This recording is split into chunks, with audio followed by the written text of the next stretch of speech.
பிசாசு ஆட்டி படைத்திருக்கிறது. அதான் நம்ம சுவிசேஷத்தை சொல்லணையா, நமக்கு தெரியாது இவங்க சாவாங்க பக்கத்துலதான்.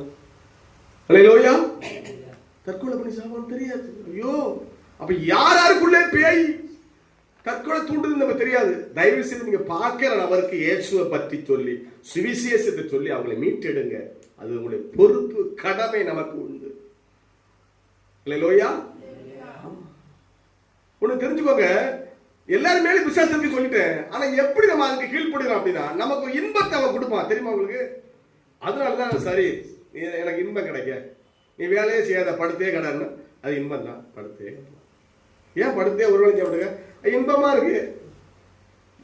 ஒரு சோறு போகல, வீட்டை பெருக்கல, வீடு அசி என்னதான் பண்ற, இன்பமா இருக்கு. அதை நான் வாடு தூங்குறேன் சோரத்தினது. அல்லேலூயா. அல்லேலூயா. இன்பம் கொடுக்குறான். தூங்கினாலும் வேலை செஞ்ச வலிக்கு, கையெல்லாம் வலிக்கும். பாத்திரம் வளர்க்கணும், துணி துவைக்கணும், கை வலிக்கல இல்ல. ஆமா, எங்க அம்மா துவைக்கிட்டு விட்டுருது இல்ல, அப்படிதானே.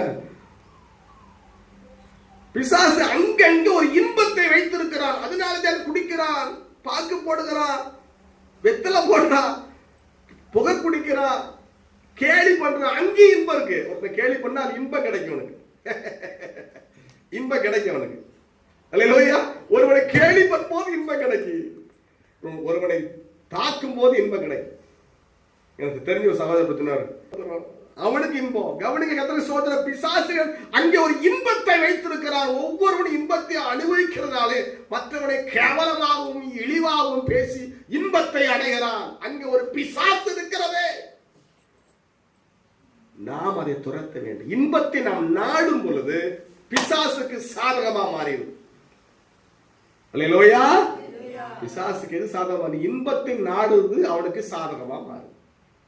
நீ என்ன இன்பத்தை நாடுகிறேன்னு உனக்கு தான் தெரியும். அதுல கவனமா இரு. அல்லேலூயா. கர்த்தருக்கு ஸ்தோத்திரம். இன்பத்தை பிசாசு வைத்துதான் அங்கே மனிதனை சிறை பிடிக்கிறான். அல்லேலூயா. கர்த்தருக்கு ஸ்தோத்திரம். நிறைய ஆண்டுடைய வார்த்தைகள் இருக்குது. கர்த்தருக்கு ஸ்தோத்திரம். வேகமா நான் போறேன்.